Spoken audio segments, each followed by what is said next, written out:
The hospital gown was cold. So was the hallway. So was the way the nurse didn't make eye contact when she wheeled me out into the discharge bay. I had blood dried behind my ear, a split lip, and a deep cut across my left shoulder. No broken bones, just bruises, and quiet. The kind of quiet that makes you ask yourself a question you're too embarrassed to say out loud. Will anyone come? I didn't expect flowers or balloons or anyone waiting with a car already warmed up. I just asked one text to the group chat labeled Fam Bam Red Heart. Need a ride from the ER. I sent a photo too. Nothing dramatic. Just my wristband, the 4 mark, the hospital name in the corner. My sister replied 6 minutes later. We're at Bottomless Brunch. Order an Uber. With a laughing emoji, as if my pain was punchline material. I read it once. Twice. Then replied, will do. Didn't argue. Didn't guilt. Didn't beg. I slid my phone back into my pocket, nodded at the nurse, and walked outside into the sharp evening air. There was a bench near the exit. I sat there while my Uber app spun in circles. But something in my chest didn't feel right. Not physical. Not yet. It was the realization that even in my worst moment, my family chose brunch and mimosas and Instagram photos with captions like, Saturdays are for sisters. 12 hours later, after I'd gone home alone, after the painkillers had worn off, something changed inside me. And around me. Because at 11:14 p.m., my sister's phone rang. She picked up. Probably still tipsy. Probably still laughing. The voice on the other end wasn't mine. It belonged to a police officer. And his words turned the air in her lungs to cement. Are you listed as the emergency contact for name? She said yes, still half smiling, until he added, he stopped breathing 12 minutes ago. She told me later that she dropped the phone right there in the booth between a half-eaten omelet and her second mimosa. The officer had said 12 minutes. She probably spent 10 of those brushing off the ring. Too loud. Too busy. Too full of herself to care. The brunch crowd fell silent when she screamed. Not out of guilt. Out of fear. Because for the first time, she realized I could actually disappear. They'd found me at home, collapsed on the bathroom floor. All that just bruises stuff. Turns out, internal bleeding doesn't send a courtesy text. The EMT who showed up said, I was minutes from losing consciousness completely. He found the Uber receipt on the kitchen counter, crumpled, unread. A bottle of prescription meds untouched. My name barely whispered when they lifted me onto the gurney. I flatlined once. Came back. Flatlined again. Then I stabilized. The hospital called it lucky. The doctor called it a delay in proper care. I called it something else. A moment I'll never forget, not because I almost died, but because of who didn't show up. When I woke up in ICU, the lights were dim. My sister was there. Mascara smudged. Hoodie borrowed. She sat stiff in the visitor's chair. Why didn't you tell me it was that bad? She whispered. I didn't answer. Not right away. Because here's the truth. I had every message, every call, every small sign over the years that said I need you. She'd laughed off. Dismissed. Swatted like a gnat. And now, suddenly, she cared. Because someone in uniform told her I stopped breathing.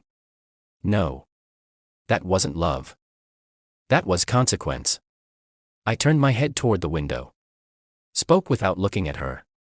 You told me to call Uber. Uber doesn't sit at the ICU all night. She flinched, but I didn't because something in me had already shifted. I wasn't just her little brother anymore. I was a man who survived being forgotten. And now, I was remembering everything. She tried. Oh, she tried. The next morning, she brought coffee. My favorite, or what she thought was, hazelnut no sugar. I hadn't touched that order in 3 years. She sat by my bed like we were starring in some sad movie, waiting for forgiveness to roll in with the credits. I didn't say much.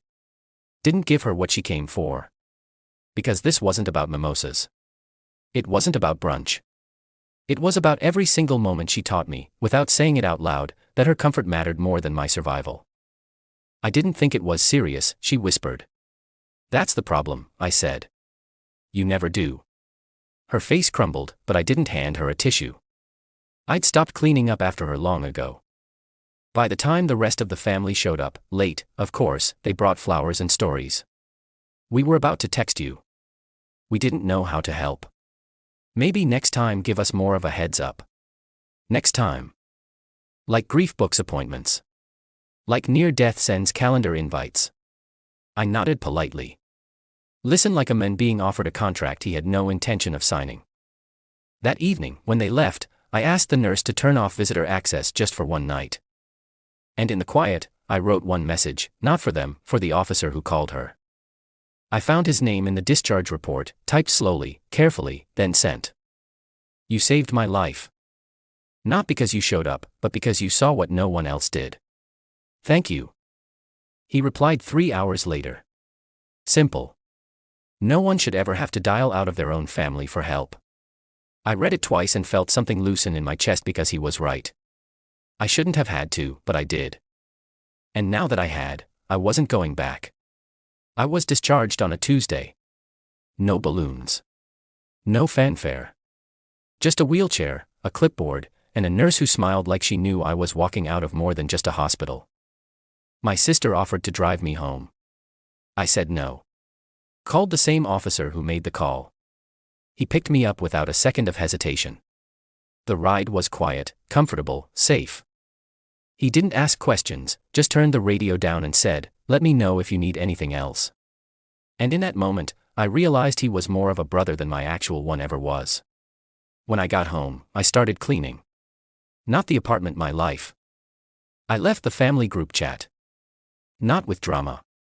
Just a quiet exit. The kind they couldn't argue with because silence doesn't leave fingerprints. I boxed up old birthday cards, took down framed photos from years that no longer counted, wiped the digital slate too, blocked numbers, archived threads, filtered my inbox. And then I wrote an open letter, not for revenge. For clarity, I posted it anonymously on a local blog that covered first responder stories. The title read, "The Day My Emergency Contact Chose Brunch." I didn't name names. Didn't need to. I told the story exactly how it happened. The text. The Uber. The collapse. The silence. I ended it with this. Sometimes, it takes almost dying to finally choose who's allowed to stand beside your life. And sometimes, the person who saves you isn't the one you grew up with, it's the one who shows up when everyone else is sipping champagne. It went viral by morning. The comments section flooded. Messages like, "Same. This broke me. You are not alone." And I believed them. For the first time, I truly did. I didn't answer calls. Not the missed one at 7:12 a.m. Not the follow-up text at 7:13. "Did you write that?" Not the voicemail. "She left crying at 7:18 because I had nothing left to explain." She had stepped over my pain, sipped around it, dismissed it with a joke. And now that the world had seen her reflection in the mirror I held up, she didn't like the angle. The article spread. Friends shared it. Colleagues whispered about it. Even our pastor forwarded it to the church group chat with a quiet, haunting caption. "May we all show up before it's too late." My mom called too. I didn't pick up because the last time she spoke to me, it was to say, "Why didn't you plan better?" As if survival was a schedule I failed to follow. My inbox started filling with stories from strangers, nurses, EMTs, even a woman who lost her brother at brunch. 2. I read every word because they weren't just stories. They were stitches, and I was still bleeding. That night, I got a knock at my door. Not loud, just firm. I opened it to find my sister. No makeup. Red eyes. Holding a card in one hand and my favorite sandwich in the other, the one she never got right. "I don't know what to say," she whispered. "You already said it," I replied. "At brunch." She stood there like she wanted to fall apart, but I didn't catch her. I'd done that too many times before. I took the sandwich, closed the door, and left the card on the welcome mat. Inside, I sat alone, but not lonely because for the first time, I knew exactly who I was and exactly who I no longer needed to be. She posted a statement, 3 paragraphs, black text on a white background, no emojis, no filters. It read like a confession wrapped in PR. I failed my brother when he needed me. I chose comfort over compassion, and I regret that for the rest of my life. She didn't tag me, but she didn't need to. The internet connected the dots. People reshared the blog post with her apology. Some forgave her. Others didn't. I didn't care either way because the story was no longer about her. It was about me surviving what I wasn't supposed to survive, standing where no one thought I would. I didn't reply, didn't call, didn't validate her redemption arc. Instead, I made a quiet decision. I updated my emergency contact, not to her, not to anyone in my family, to Officer Harris, the man who saw a stranger and acted like family. I texted him. "Hope it's okay. I listed you." He replied instantly. "Of course. I've got your 6. That was it. No drama. No guilt. Just something I'd never had from my actual bloodline consistency. Later that week, I got an invite to a family healing dinner. My sister wanted to host, said it was time to talk things through. I RSVP'd no. Didn't even hesitate because you don't heal by sitting in the same room that broke you. You heal by building your own. And I was doing exactly that, one boundary at a time. I was invited to speak. A community panel, small, local, for survivors of medical neglect and family estrangement. The organizer had read the blog post. Said it struck a nerve. Said people needed to hear the rest. I almost said no. Then I remembered the silence in the ER. The buzz of my unanswered phone. The sound of my own breath slipping away. I said yes. The room wasn't packed, but it was full of something better. Truth. People who didn't pretend. People who'd been hurt and healed anyway. I took the mic, hands steady. Voice clear. I didn't name my sister. Didn't list every betrayal. I didn't need to. Instead, I said, family is not who shares your blood. Family is who waits outside your ICU room when no one else comes. Family answers when pain calls, not when the news does. They listened. Some cried. One woman came up to me after and said, "Thank you for saying what we've all felt, but we're too scared to admit." That night, my sister texted again. Just 4 words. "You embarrassed me publicly." I stared at it for a second, then replied, "You ignored me privately." No more messages followed, and I didn't need them to because this wasn't about revenge. It was about clarity, peace, and finally learning to choose myself unapologetically. Months passed. No drama. No apologies. Just distance. The kind that finally feels like peace. I moved cities. Took a job at a local nonprofit, the same one that hosted the panel. I helped others navigate what I had barely survived. Being abandoned while still breathing. I never told anyone in my family I was leaving. No forwarding address.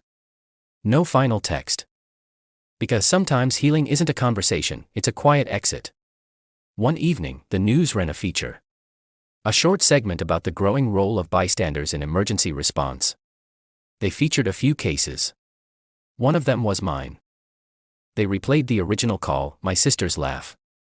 The officer's voice breaking as he said, "He stopped breathing 12 minutes ago." I sat alone in my apartment as it aired. No tears. No rage. Just the soft realization. They'd heard it now too. Every person who once shrugged me off. My story wasn't hidden anymore, and neither was their silence. 2 days later, I received a letter. No return address. Just 5 words on the first page. I finally understand. I'm sorry. No name. But I recognized the handwriting. I folded the paper. Didn't tear it, didn't respond because I didn't need an apology. I needed a life, and I'd finally started living one without depending on people who only show up when it's too late. I sat back in my chair, stared at the skyline outside, and whispered to myself, not in bitterness, but in calm. They lost me the moment I needed them most, and I smiled because I was no longer asking for rides. I was driving my own story now. Some losses aren't loud. They don't come with screaming matches or slammed doors. Sometimes it's just a single unanswered message and a silence that cuts deeper than betrayal ever could. She laughed while I bled. They branched while I begged. And yet, I didn't choose revenge. I chose to heal quietly, deliberately, fully. Because family isn't who shares your last name. It's who holds your hand when you're too weak to lift your own. And the day I nearly died, I learned who that was and who it wasn't. So, here's the question that lingers. When someone calls you in pain, do you answer? Or do you leave them wondering if they ever mattered at all?